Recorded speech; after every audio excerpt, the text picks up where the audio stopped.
We're alive. All right. Well, if you're going to wear the mask, you at least got to wear it for the filter in part. You're not going to be able to keep it on, I don't think. I'm shaking.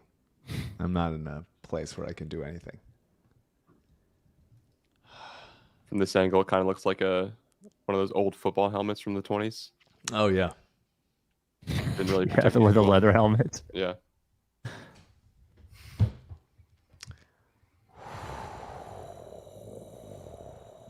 Can we do just a breathing exercise at the beginning of the podcast?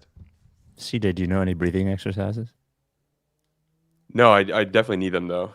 That would be helpful for the sake of the longevity of all of us in this little thing we call life. Oh, is that a little Prince reference there? What? Did you accidentally make a Prince reference there?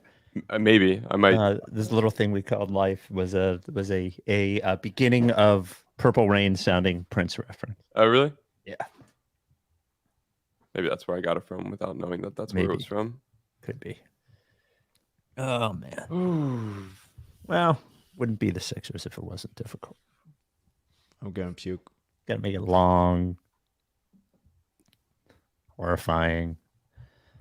I think YouTube's content system kind of surveys the first 2 minutes ish of streams and videos. So, Mike, if you're going to puke, just try to do it after the first 2 minutes. Yeah, and then you're good. Got it. We're clear. That's the producing I needed to hear. All right, let's go. Excuse me. The Rights to Ricky Sanchez podcast is presented by DraftKings Sportsbook. Sign up for DraftKings Sportsbook by using promo code RTRS and brought to you by Big Barker Therapeutic Dog Beds. Get yours at bigbarker.com/Ricky. No? Yes, bigbarker.com/Ricky. And Kinetic Skateboarding. Get 9.1% off your first order with promo code Dave Silver. On the show today, the first win since Mike's return as the Sixers make us all nauseous for 2.5 hours and finally prevail in perhaps the most nail-biting win of the playoff win of the process era. If you're watching on YouTube, please subscribe and turn on notifications. We are at 10,600 subscribers. Would love to get to 11,000 before we die or before the end of the playoffs, whichever comes first. And Kinetic Skateboarding. If you missed out on the live Ricky 5 Unsung Heroes t-shirt with producer CJ and B-Ball Paul on a beautiful cream-colored shirt with pink graphics, you can get it at kineticskateboarding.com. Just go to kineticskateboarding.com and use or search Unsung Heroes. If it's your first order, you can always use code Dave Silver for 9.1% off your first order. Without any further ado, Amos and the chef. Laddie, sweetie, the man is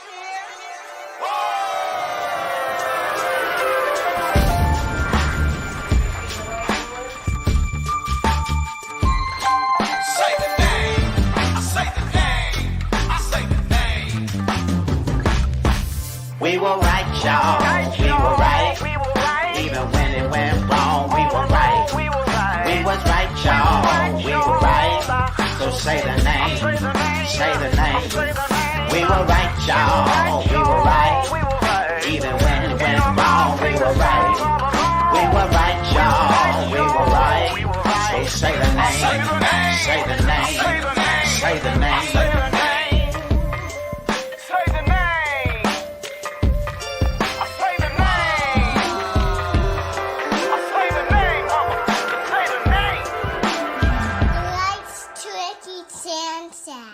Forever. Welcome to the Rights to Ricky Sanchez podcast. I'm Spike Eskin along with a guy who is on the verge of vomit. That is one Mike Levin. I'm still not in control of the large majority of my body. Oh boy. What a putrid, disgusting piece of shit that was. Playoff win. I smiled against, I wish I would love to not be smiling. But that I did when I saw that Marcus Smart's shot was 2 milliseconds late. I did the exact smile that Joel did right when they started announcing the MVP. the little tiny smirk, Mm-hmm. and like against myself. I wish I wasn't. I'm not. I can't believe they won that game. I would have been upset if they lost it. Infuriating game. Terrible stuff. James Harden is back.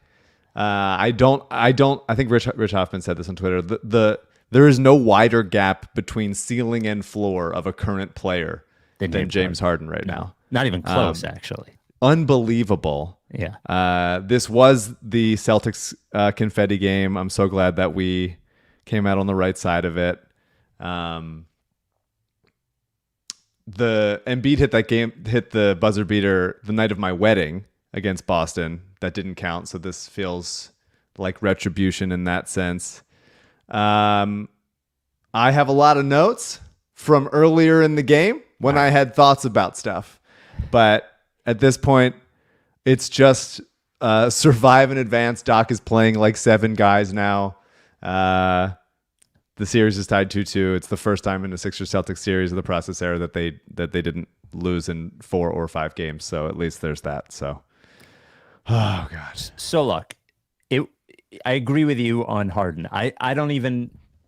I went through my like Harden apology thing in game 1. I'm not doing it again. Absolutely not. He hasn't earned it. He was putrid for 2 games, and he had a great game, and he was above any other player. The reason they won. So.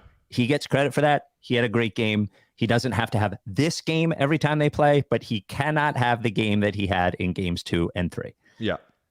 The fact that look,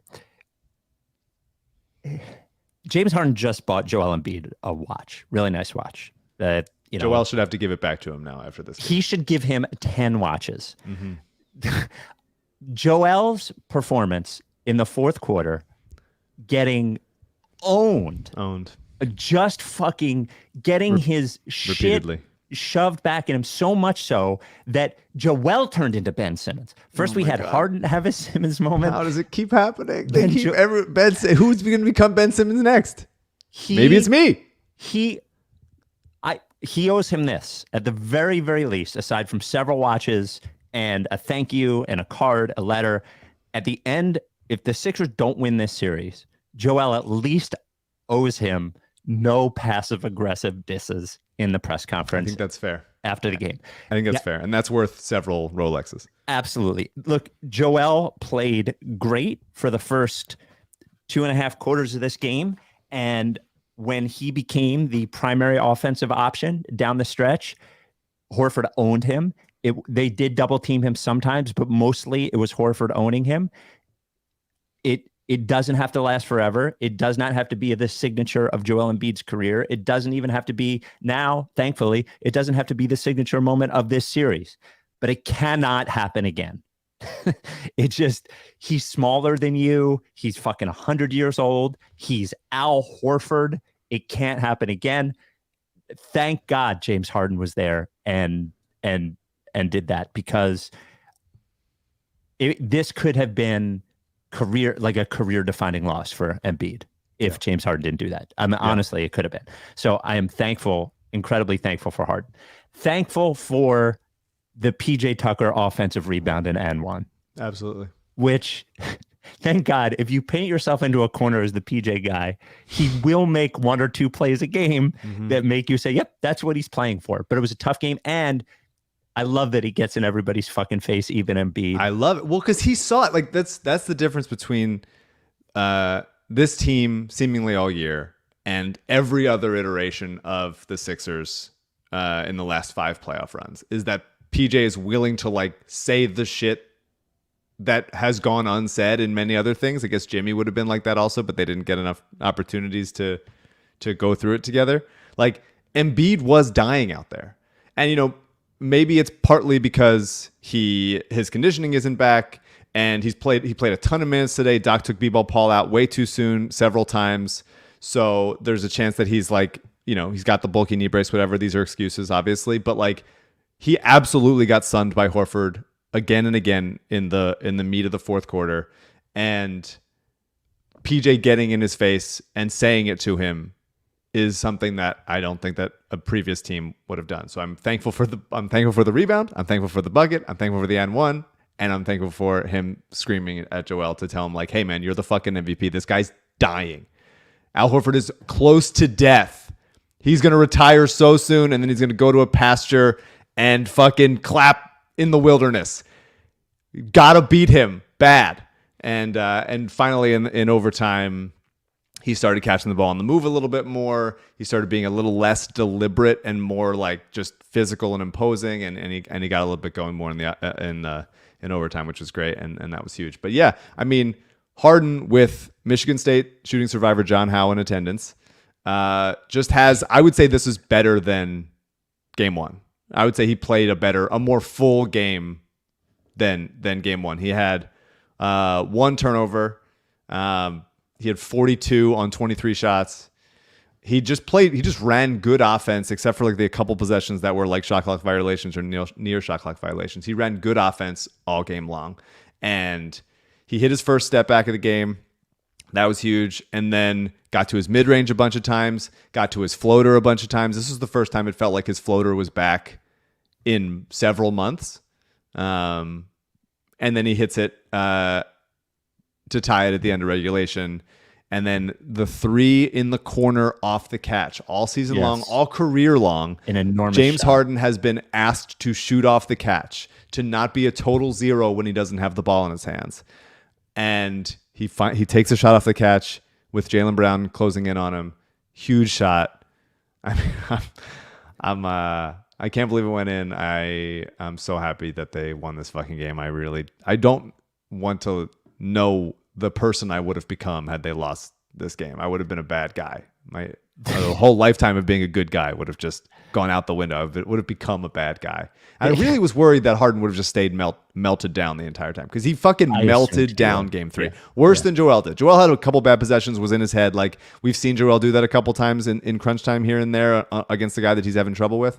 But Harden was like, that was a full period of time doing that rather than like an isolated few times. And I was really worried that would happen. And it didn't. He just bounced back, and he like just looked like a very, very good player. I thought his defense was spotty. He was allowing some offensive rebounds and some back cuts because he's not paying attention, but then he locked in a couple times. He played more solid. He got that block on Brogdon. He got the strip on Brogdon that led to an Embiid layup. I like that he asks for the Jaylen Brown assignment, but then like he can't help off him. He can't help off him and allow a Jaylen 3. That was brutal. It kills me. This team is just not a smart team, like across the board defensively. It makes me want to die. But Harden he beat Robert Williams off the dribble a couple times and extended enough to finish through before he can get blocked. It was just a really, really good James Harden game. They do not win this game without him, obviously, because he hit the game tying and game winning shots in regulation overtime. But like, scored 40. Yeah, he scored 40. Like he did it. He fucking, Jesus Christ, man. I have no idea, and I don't know how Vegas can have any idea what to expect out of James Harden, what to think like this. Who's he going to become? Yeah, they should. DraftKings should take the James Harden props off the board. I have no idea.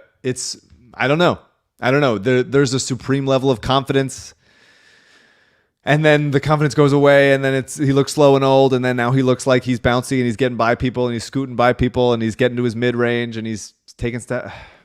Thank God the series is tied. Embiid owes him a lot of money. Yeah. I have a word that is right after we talk about the Game 5 odds from DraftKings. I have a word to describe Tucker that is going to infuriate you, but I actually think it's true in this situation. I want you, Vegas Mike, the line is already up on DraftKings for Game 5. Now, this one closed as a pick'em. It opened up as Sixers +2, and then ended up as pick. Your Vegas Mike prediction for the line for Game 5 in Boston Tuesday night? 5.5. Celtics. 7.5. Oh, that's bad. Celtics -7.5. Before this game, they were -800 to win the series, and now they're -340. I think. Let me go. But who cares about the odds? Doesn't matter. Well, you only care if you're betting them. And I did a same game parlay on DraftKings today. It was Embiid 30 or more, Maxey 30 or more, and a win. And we didn't get the Maxey thing. We'll get to that. But I love the same game parlays at DraftKings Sportsbook, an official sports betting partner of the NBA. New customers, if you use code RTRS when you sign up, make a $5 bet and get $150 in bonus bets instantly, as well as a no sweat same game parlay. Open up the app, place the same game parlay on any game. If your bet loses, you get a bonus bet back in the amount of your initial bet. Download the app now. DraftKings Sportsbook. Sign up with code RTRS. New customers can make a $5 NBA bet and score $150 in bonus bets instantly, only at DraftKings Sportsbook with code RTRS. Must be 21. See show notes for details. The thing about PJ, I believe, which it's a horseshit word that I'm sure we've done several podcasts making fun of, but there is an accountability thing, like when you are playing with him, that if you are acting like a fucking loser, two things. One, even when he's not playing well, he is playing hard. Like there's never a point where he's not playing hard. So you feel kind of stupid, except maybe Harden on defense. Feel kind of stupid not playing hard when he's there. And the other thing is he is going to bring it up to you. Like that there's an accountability with him around, and he's got like the presence to do it, and everybody seems to like him, so he can do it, and he can get into. It's one thing to this sort of bully b-ball Paul, but it's another thing to get into Joel Embiid's face when he needs it, which you brought it up, and I thought it was incredibly important. I have no idea what to expect from Harden in Game 5. Who knows? I would love this James Harden. If they have this James Harden 3 out of every 5 games, they can win the title.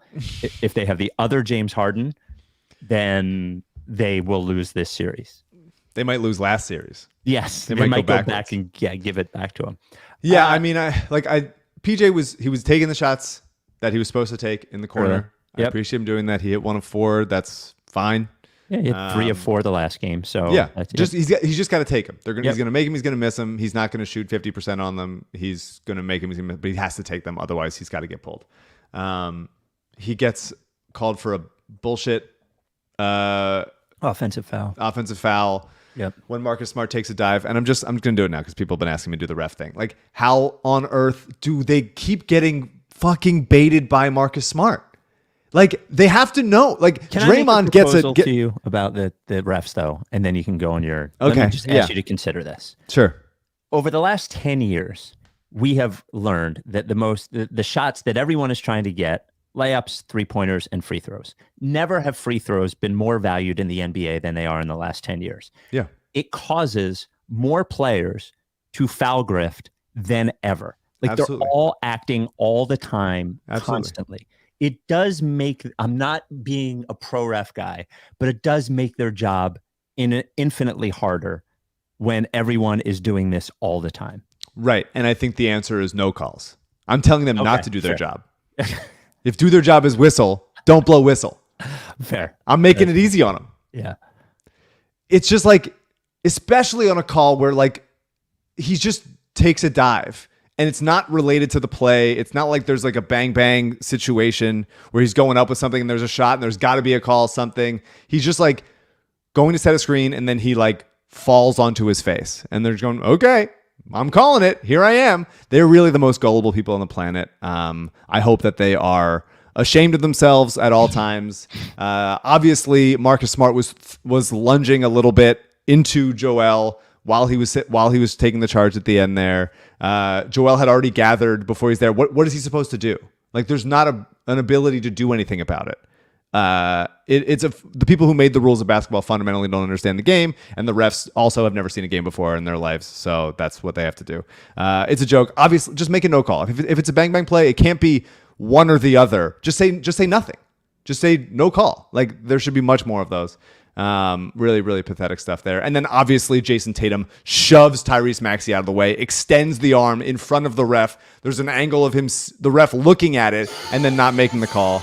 Just like truly disgusting stuff. And they should be ashamed and they should never be allowed into this country again. They should have to flee. They should have to live at sea forever.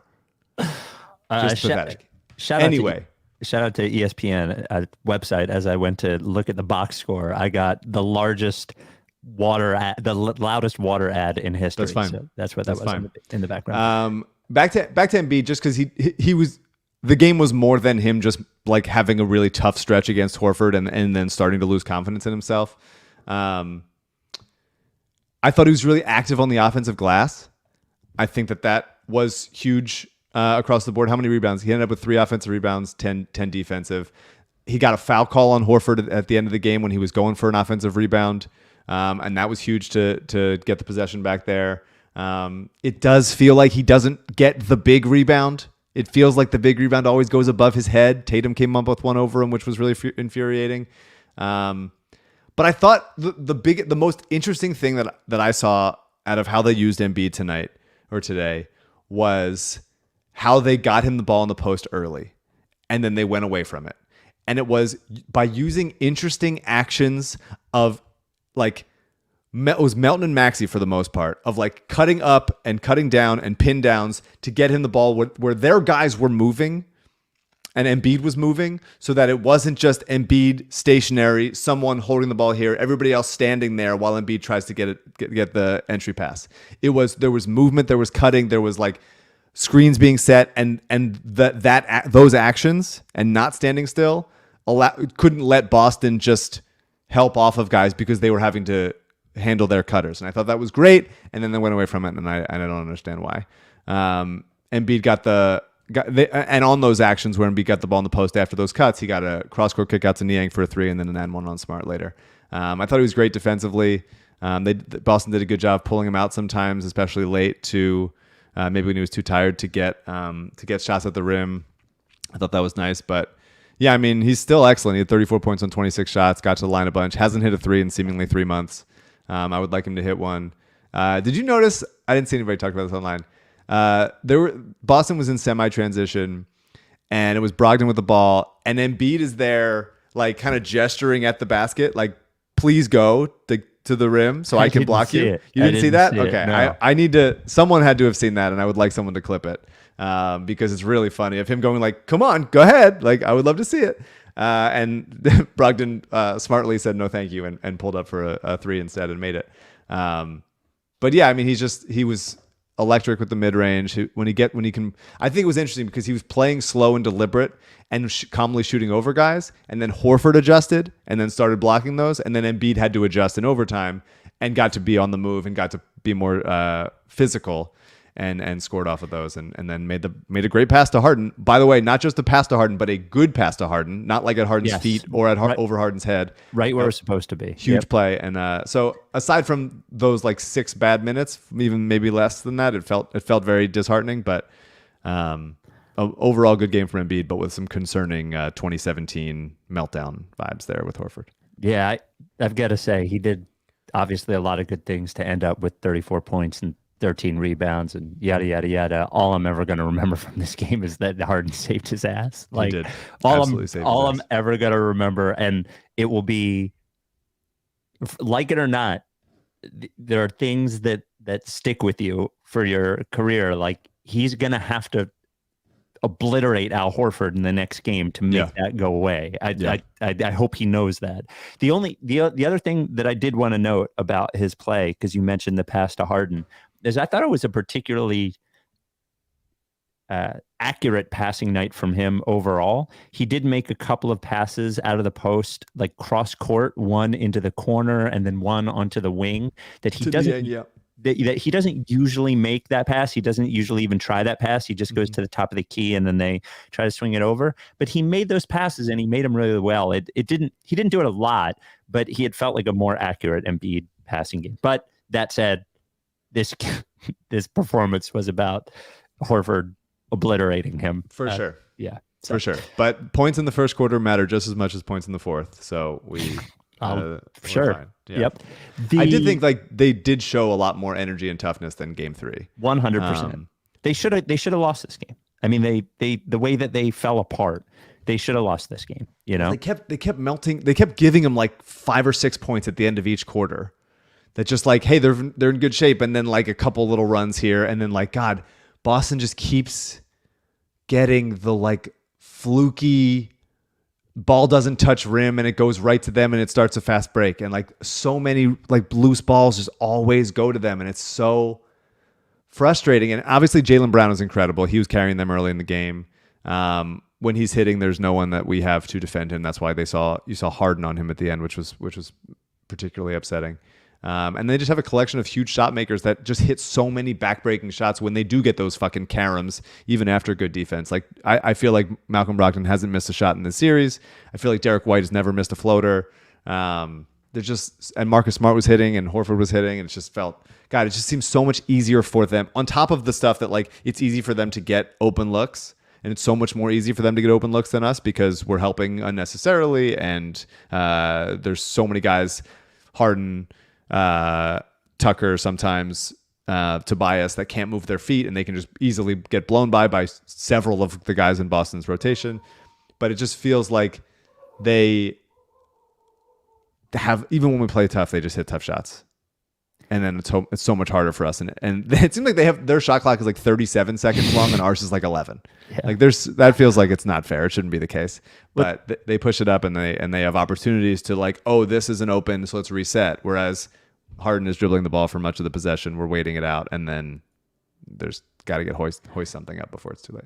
I'm sure they ended up with something normal and average by the end of the game. But Boston started off shooting pretty poorly from three, and it did seem like they had it felt like watching it, they had a bad 3-point shooting first half.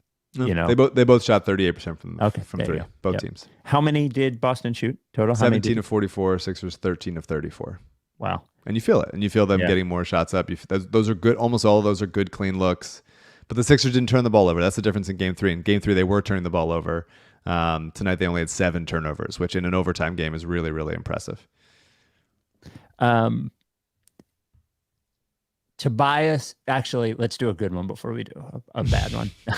Niang, in a series that he really shouldn't be playing in, and it's notable that Jalen McDaniels did not play in this game, and Niang got all of those minutes. Yep, 19.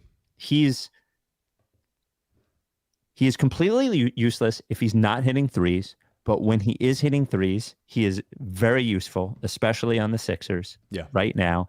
And he hit a bunch of big shots, talk shit after every single one of them. Yep. But credit where it's due. He has been able to stay on the court during on this series against a team that he should not be able to stay on the court against. And, you know, he has his moments on defense where they make him look a little silly, but he has not looked that bad, I don't think, to my naked eye. He hasn't, and part of that is because Tobias hasn't looked very good. So there hasn't been a difference in how they've looked defensively. So at least Niang he's easily their best catch and shoot guy, certainly their best quick catch and shoot guy. And I thought he did a good job on Tatum. I thought he did a good job on him. He uses his hands really well. I think that it could have been an excellent job had a couple calls go his way instead of some like little shitty hand stuff and a couple charges that they weren't giving him. But I thought he's been able to hold up that way. The McDaniels thing is frustrating to me because they did, you know, not that you're coaching right now to think about trades you made at the deadline, but like that was supposed to be like a two-way guy that you can trust around this time of year that was like athletic and long. And I think that he hasn't been perfect and there's been issues, but there's also a lot of benefit to having like a long athletic guy. They don't have another one of those guys except for B-Ball Paul, and obviously he doesn't play with Embiid right now. So I'm a little frustrated by there being 0 Jalen McDaniels minutes. I do think he gives them something. Boston just seems, you know. He looked kind of shaken when he was in the game. It was sort of weird, McDaniels. Not this game, but previously. A couple games. Maybe. Yeah. It's just frustrating because you look at Boston. The thing about Boston is they have so much athleticism. They had 12 blocks tonight. Tatum had 4, Horford had 5, and a lot of those were on like weak side help because they're so long. And then some of their offensive rebounds were because of how long they were. Some were just fluky. But to take away B-Ball Paul minutes and take away all of McDaniels' minutes, that really limits the amount of guys that the Sixers have that can just go steal you a rebound or a loose ball or a block out of nowhere. Like it just feels like they're sort of willingly giving Boston so much of an advantage in that area. And that's why, like, if you want to talk about Maxey right now, like Maxey had 6 rebounds in the first quarter, which were huge because he's the only guy has any level of juice in the starting lineup that can compare to how many guys, like the 4 guys in Boston starting lineup that can fly around the court and get rebounds and get steals and run around. Like no one else, everyone else in the Sixers starting lineup is very slow. So it's just, that's, to me, I'm looking around going like, could McDaniels give you something? Could House give you something? I don't know. Jaden Springer, Spike, Oh, Jesus Christ. minute here and there, defensive possession. The rights to Ricky Sanchez is brought to you by Big Barker. Goes to Dog commercial. Beds. Yeah, well, I don't even know what to talk about James Springer. The rights to Ricky Sanchez is brought. If you still have it at the end of this, we can do it. Is brought to you by. I wasn't being serious. Forget. Yeah, I know. Big Barker Therapeutic Dog Beds. You see this on my T-shirt? If you're watching, that's my dog Rebel. It's one of our favorite pictures of him. My wife made it for me for Rebel's birthday. And one of the ways that he stays, he's 9 now, which is fucking crazy to think about. But when I got Rebel, that whole thing was on this podcast. We're still doing the fucking podcast. But one of the ways he stays happy and healthy is he loves his Big Barker. My wife actually threatened to bring his other Big Barker, the one that we have in the guest room, out back on the patio so he can sun while she sits at the patio table. Big Barker is better because it is the only real dog bed on the market. I say that Rebel stays happy and healthy on the Big Barker. Healthy. You're like, how does a bed make a dog feel healthy? Well, it provides support for your dog's joints. You know, when you sleep on a bed, you need a supportive mattress. It doesn't have to be fluffy and nice. It has to be supportive. It has to, support your joints, support your bones. That's what the Big Barker does. Go to bigbarker.com/Ricky. bigbarker.com/Ricky. You get the Big Barker dog bed with 2 processed pup patches. I was at a Providence Animal Center gala last night, met the parents of a few different processed pups that were there as well. The feeling better, all that kind of stuff, proven by a study at Penn Vet, which showed Big Barker, dogs that slept on Big Barkers had an improvement in joint function, reduction in pain severity, reduction in joint stiffness, all that kind of stuff. And as your dog gets older, it becomes even more and more important. It's called Big Barker, but you can get your Big Barker for a little dog as well. The Barker Jr. goes all the way up to the giant dogs. Go to bigbarker.com/Ricky and you get it with the processed pup patches. It's got a 10-year warranty. The foam doesn't flatten, or they replace it for free. A 1-year at-home trial. If you don't like it, your dog won't sleep on it, whatever, they'll give you a full refund and pay for the shipping. Handmade in the USA. Big Barker dog beds. Not the best couple of games from Tobias Harris. No. Just really bad in a lot of different ways. Almost invisible. It's amazing that somehow, Tobias is a reasonably athletic person, I guess, compared to some of the unathletic players on the Sixers. Like when you compare him to a Nyang or whatever. But against the Celtics, it seems to make him like to pick out that he is not that. And he looks honestly as slow as so many Sixers are. Embiid is almost deliberately slow. Harden is deliberately slow. Tobias just looks like he's playing in mud, honestly, against the Celtics. Yeah, I mean, I wrote earlier in the game, like, because I wasn't at the point where I was trusting Harden yet, and because they were collapsing on Embiid so much, I was like, this might need to be a bully ball Tobias game, like if he had Derek White on him or Malcolm Brogdon or something, and he did that a couple times, but not really enough. And just so many horrendous fast breaks for Tobias, where it's just like they got to come up with points there, and he didn't.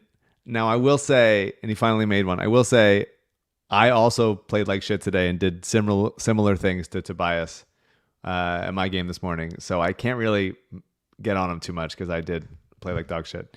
But yeah, like he's flat-footed, he's not losing his guy, he's not communicating on switches. It feels like the Sixers just do that so often. I will say, there were a couple times where Tobias came away with some 50-50 balls. Did you see that? It happened. One right around half court where there were a handful. There was the one that Jaylen Brown tackled him on, and they didn't call a foul. But there were a couple where he came away with it later in the game. Yep. Where it was just him going and getting him. One time, I forget how the situation, but one set up a Niang 3, and then Tobias. He actually had a good third quarter, and then a really pretty horrendous fourth quarter.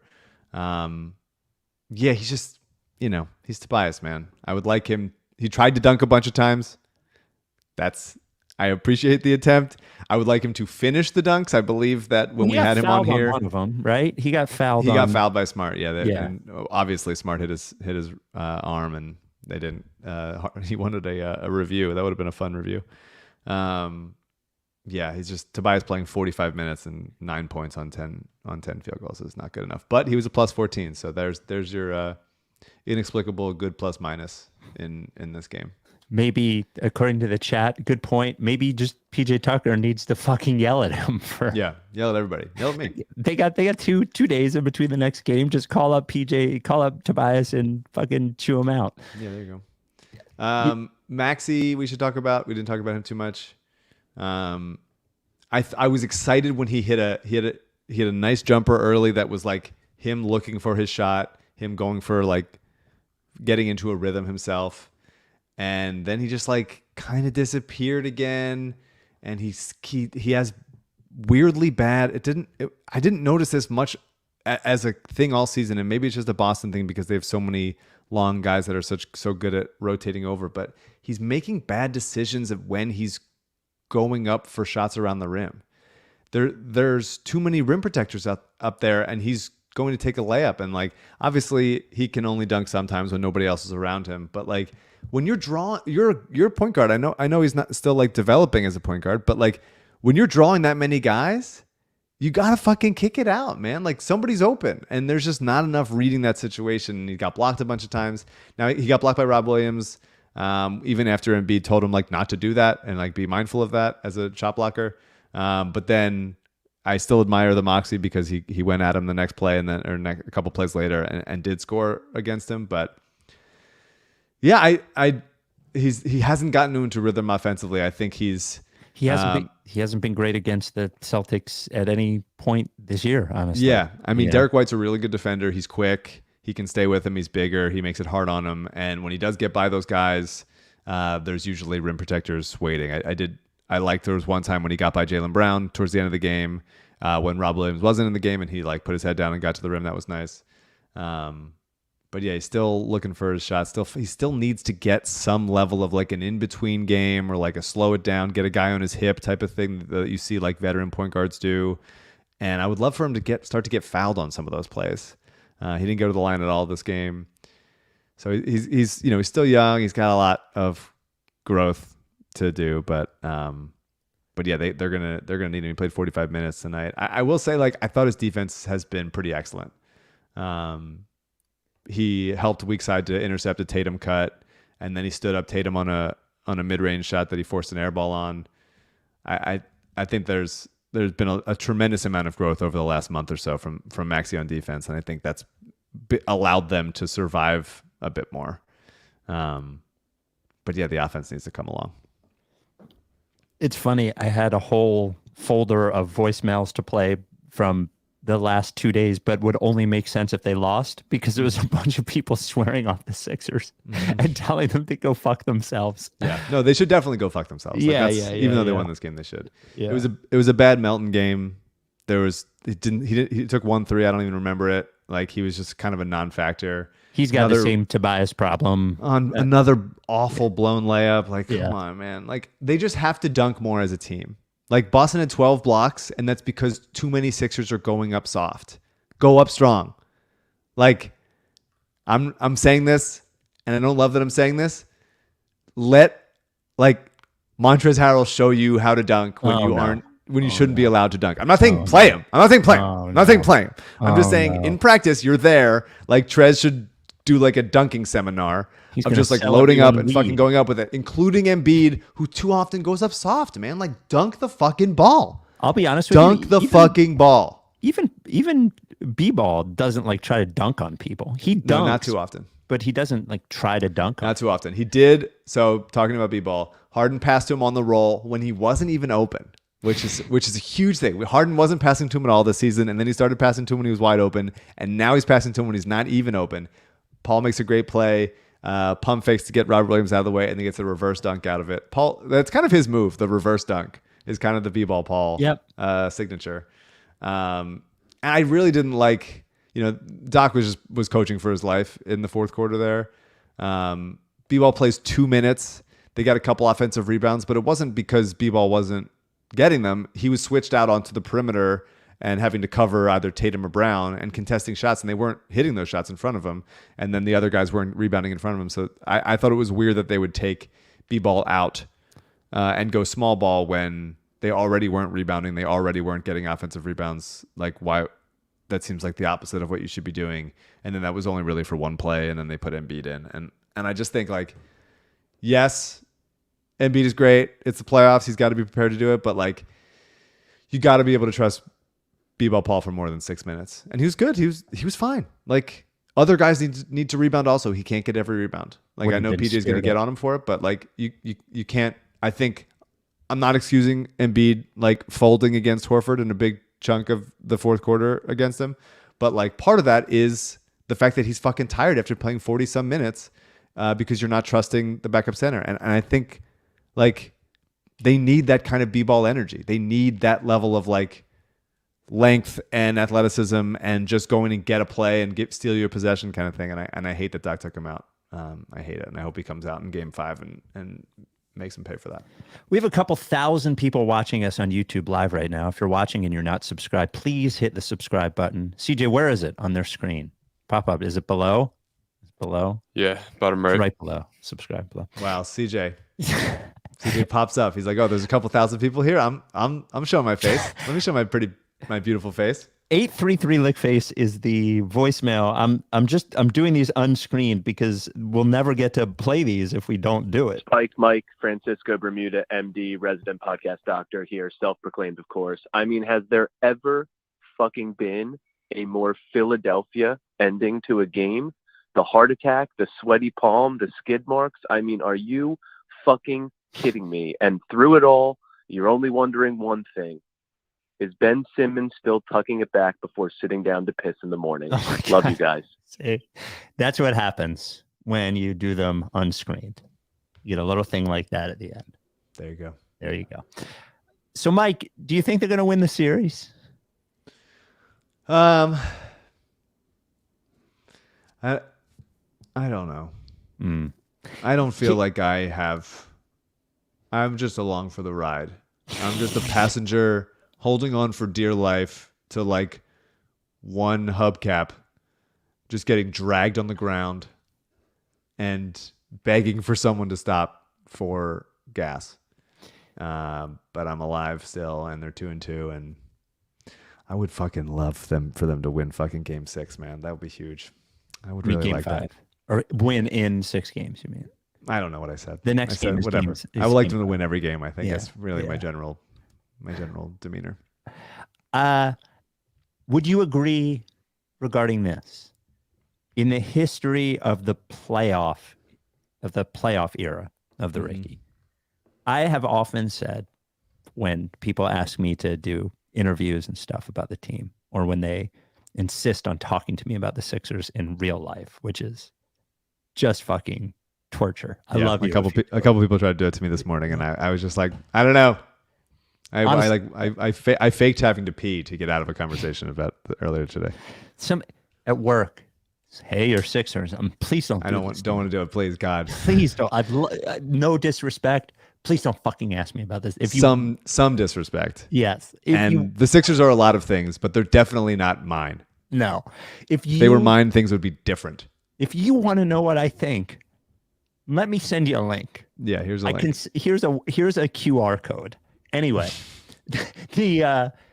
I would say this year's Sixers in the playoffs going into, of course, I had my idea of what I thought was going to happen, but I've never been less sure about what's going to happen. Even though I've been wrong about when I've been sure about certain things, I've never, maybe it's like the years of being wrong or being disappointed or crazy shit happening. But I also don't know. If you made me bet, I would look, there's 3 games left. Yeah. 2 of them are in Boston. I would bet on Boston. But I actually don't know. I'm not sure that Boston's going to win. Yeah, I think that, I don't watch every Celtics game enough to feel like I have a handle on Joe Mazzulla as a coach, but people don't like him. Celtics fans don't like him. So it doesn't feel like it's as much of a coaching disadvantage as naturally a Doc Rivers coach series would be. And the Celtics, like the Celtics are vulnerable to mistake making, and this Sixers team really is, at least on some level, somewhat different from previous Sixers teams that would have folded. The Sixers blew a lead that they were up at least 10 most of the game. They blow the lead and they come back and win. I think a lot of that is PJ Tucker screaming at people, which is great. I think some of that is Embiid just being there. And I think Harden, like, there's both Harden and Embiid melting down at different stages of the last two games. And to come back and take that punch and that emotional turmoil and whatever's going on in both of their heads and coming out with a win is unlike at least previous iterations of the Sixers team. Mm-hmm. And this was a torturous victory, but it was a victory. And, just got to win one of the next two and then get Embiid to a Game 7. Game 7 might be the end of all of us. Yeah. One way or another. I'm going to go back to Italy. Yeah, you might be. If they didn't win this game, there would be a lot of evidence. I know. Yeah. I know. Well, I really would have been in a bad place. Yeah. Which, by the way, I would have been fine never doing the podcast again if they kept winning. You know that. I know. I suggested that it was you. I want to be clear about that, just for everyone because when they lost, you were getting blamed. There was some nasty stuff in the email. That's right. I said Mike should come back. It's the right thing. People need to hear Mike and me. I love AU. You invoked the sponsors, and I couldn't let our sponsors down. I did say that it was the right thing for the sponsors as well. But I just love the sponsors too much. If LL had told me to stay home, I would have stayed home. I thought whether they burn or whether we celebrate, the right thing is for you to be on the podcast, even if you're the reason they lose. Great. Finally, it's my fault. At long last. We'll be with you Tuesday. Again, if you're watching on YouTube, subscribe, and we'll be here live after the game on Tuesday night. Game 5 in Boston. Celtics open up on DraftKings Sportsbook as a 7.5 point favorite, which is a little ugly, but whatever. Who cares? Who cares what the favorite is? I don't even know what the line is. We'll talk to you Tuesday night. Are you down with TTP? Yeah, Lickface.